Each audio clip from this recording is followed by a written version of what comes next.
Define conclusion या result of monohybrid cross. इससे पहले, इस सेशन से पहले हमने जो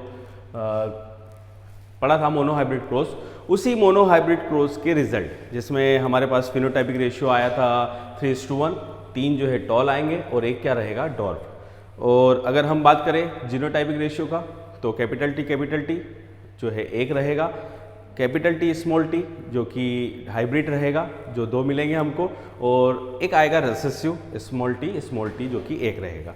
तो उसी के बेसिस, उसी मोनोहाइब्रिड के बेसिस पर मेंडल ने अलग अलग कॉन्क्लूजन निकाले, जिसमें से हमारे पास 3 कॉन्क्लूजन आते हैं। उसमें से हम पहला कॉन्क्लूजन देखते हैं, पोस्टुलेटेड ऑफ पेयर्ड फैक्टर, मतलब कोई भी कैरेक्टर जो है वो एक्सप्रेस होगा फैक्टर से, और फैक्टर हमेशा होते हैं पेयर में। ठीक है, इस फर्स्ट कॉन्क्लूजन जो है या फर्स्ट जो रिजल्ट है, जिसका नाम देंगे हम क्या, postulated of paired factor. According to Mendel, characters are controlled by discrete unit called factor. जितने भी कैरेक्टर है वो सब किससे कंट्रोल होते हैं, फैक्टर से, और फैक्टर हमेशा किस में होगा, पेयर में। ठीक है, जैसे कि ये टॉलनेस कैपिटल टी, डॉर्फ किस, स्मॉल टी। ठीक, ये पहला हमारा कॉन्क्लूजन आता है। सेकेंड क्लू, और इंपॉर्टेंट है सेकेंड, लॉ ऑफ डोमिनेंस। अगर हम बात करें यहाँ पर कि हमने टॉल और डॉर्फ का जब क्रॉस करवाया, तो हमारे पास कैपिटल टी और स्मॉल टी दोनों के कैरेक्टर F1 जनरेशन में हमको देखने को मिले। टॉल का टी भी मिला, कैपिटल टी, और डॉर्फ का स्मॉल टी भी मिला, लेकिन फिर भी हमने मोनोहाइब्रिड क्रॉस में इसको क्या बोला था, टॉल। लेकिन कैसा, हेटेरोजाइगस कंडीशन थी, हाइब्रिड था। क्यों? यही कंक्लूजन निकलता है लॉ ऑफ डोमिनेंस का। मतलब अगर जो डोमिनेंट कैरेक्टर आया है तो वो खुद को एक्सप्रेस करेगा, और साथ ही वो रेसेसिव को क्या कर देगा, सप्रेस कर देगा, डिप्रेस करेगा, उसके कैरेक्टर को एक्सप्रेस नहीं होने देगा। इसी को हम बोलते हैं लॉ ऑफ डोमिनेंस।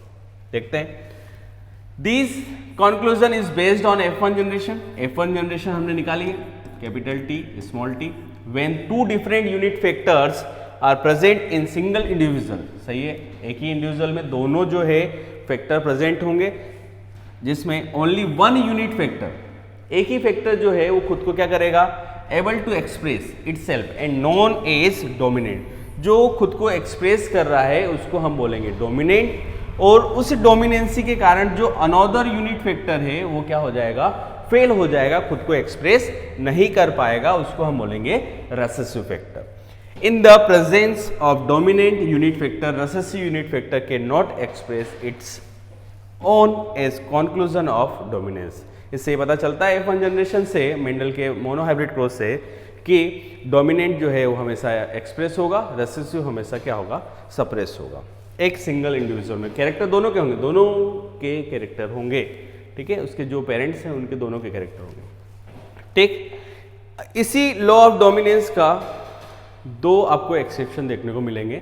हम जो नेक्स्ट सेशन होंगे उनमें दोनों को हम अच्छे से पढ़ेंगे, जिसमें से 2 कौन कौन से, इनकम्प्लीट डोमिनेंस और को डोमिनेंस। पेरेंट यहाँ पर हमने देख रहे हैं, टॉल और डॉर्फ का क्रॉस करवाया तो टॉल मिला, लेकिन इनकम्प्लीट डोमिनेंस में ऐसा नहीं होता है। ठीक है, ये एक्सेप्शन। को डोमिनेंस ये भी हम देखेंगे, इसमें भी ऐसा नहीं होगा। थोड़ा सा हम देख लेते हैं कि क्या होता है इनकम्प्लीट डोमिनेंस। इनकम्प्लीट डोमिनेंस में क्या होगा, जो कैरेक्टर है F1 का, वो दोनों का जो है कॉम्बिनेशन होगा, एक अलग से तीसरा जो है कैरेक्टर डेवलप होगा, उसको हम देखेंगे। को डोमिनेंस, दोनों पेरेंट के, कोई डोमिनेंट कोई रेसेसिव, दोनों कैरेक्टर जो है एक्सप्रेस हो रहे हैं F1 जनरेशन में, इस कॉल्ड अ को डोमिनेंस। इसको हम आगे देखेंगे। ठीक है, first conclusion, postulated of paired factors. Second conclusion, postulated of dominance. Last third conclusion, law of segregation. Law of segregation हम देखते हैं कि हमने गेमेट्स को क्या किया, सेग्रीगेट किया। कैपिटल टी, उसमें से एक टी निकाला, स्मॉल टी, उसमें से एक टी। इसका मतलब क्या हुआ, गेमेट्स को सेग्रीगेट किया हमने, अलग अलग पृथक्करण किया। ठीक है, और गेमेट हमेशा प्योर होते हैं, उनकी लाइन में प्योर होते हैं। जैसे कैपिटल टी, ये हमेशा क्या होगा, टॉल होगा, प्योर रहेगा। गेमेट टी स्मॉल टी ये हमेशा क्या रहेगा, रेसेसिव, लाइक प्योर रहेंगे। ठीक है, तो इस कंक्लूजन को देखते हैं, ये भी इंपॉर्टेंट है। This law is based on the fact that the allele do not show any blending. कोई ब्लेंड नहीं हो रहा है, ब्लेंडिंग नहीं हो रही है। Both the characters are recovered as such in the F2 generation. हमने F2 जनरेशन में दोनों को देखा है। पेरेंट में क्या था, टॉल भी था, डॉर्फ भी था। हमने जब रेशियो निकाला तो हमारे पास जीनोटाइप रेशियो आए, जिसमें टॉल भी आया प्योर लाइन और रेसेसिव भी आया प्योर लाइन। ठीक है, तो इसका जो पहला पॉइंट है यही है कि इसमें ब्लेंडिंग नहीं होती है, दोनों जो कैरेक्टर्स हैं वो एक्सप्रेस होते हैं F2 generation. During gamete formation the unit factor of pair segregate randomly and transfer inside different gamete. Each gamete receive only one factor of a pair. So gametes are pure. Gametes हमेशा क्या रहेंगे, pure रहेंगे। Particular trait, एक trait के लिए, जैसे यहाँ पर हम किसकी बात कर रहे हैं, हाइट की बात कर रहे हैं, तो उनके लिए जो है प्योर रहेंगे। ये क्या रहेगा, टॉल, और ये किसके लिए रहेगा, dwarf. As conclusion of the purity of gametes, इसी को हम बोलते हैं conclusion of purity of gametes, और इसी को हम बोलते हैं लॉ ऑफ सेग्रीगेशन। ठीक है, अगर इसकी बात करें हम, कोई भी एक्सेप्शन नहीं है लॉ ऑफ सेग्रीगेशन का। अगर सेक्सुअल रिप्रोडक्शन और ऑर्गेनिज्म है तो उसमें सेग्रीगेशन होना जरूरी है। The segregation is essential during the meiotic division in all sexual reproducing organism. जरूरी है, अगर जहाँ पर स्पर्मेटोजेनेसिस हो रहा है, oogenesis हो रहा है, सेक्सुअली रिप्रोडक्शन ऑर्गेनिज्म है, सेक्सुअल रिप्रोडक्शन होते हैं, गेमेट्स का फॉर्मेशन हो रहा है, तो इसका मतलब वहाँ पर क्या होगा, सेग्रीगेशन होगा।